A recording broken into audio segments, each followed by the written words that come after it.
તમે આવું video screen ઉપર જોઈ રહ્યા છો.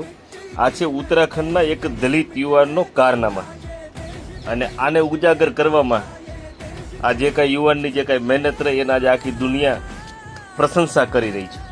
આની ઉપરથી એવું સાબિત થાય છે કે કોઈ પણ વ્યક્તિ જાતિથી સર્વશ્રેષ્ઠ હોતો નથી, એમના ગુણથી સર્વશ્રેષ્ઠ હોય છે.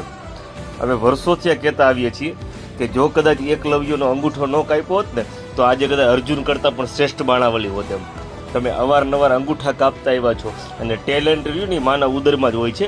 ટેલેન્ટ કોઈ જાતિના આધાર ઉપર નથી હોતું. એમ આરક્ષણ અને અનામત રહીને એ તો જાતિવાદી વ્યવસ્થાને બરાબર કરવા માટે છે. એમ બાકી જેનામાં ટેલેન્ટ છે ને એ તો એના માના ઉદરમાંથી ટેલેન્ટનું નિર્માણ કરીને આવે છે. આજે આખી દુનિયા આ એક દલિત યુવાનની આજે પ્રશંસા કરી રહ્યું છે, કેમ કે જે પુષ્પ વિમાનોની જે વાતો આપણે સાંભળતા હતા ને અત્યાર લગી વેદાંતોની અંદર ને પુસ્તકોની અંદર, તો એ તો મહાપુરુષોએ કાલ્પનિક કીધું છે. પણ આજે તમારી મારી નજરની સામે જે છે ને આ પુષ્પ વિમાનનું નિર્માણ એક ઉત્તરાખંડના દલિત યુવાને કર્યું છે.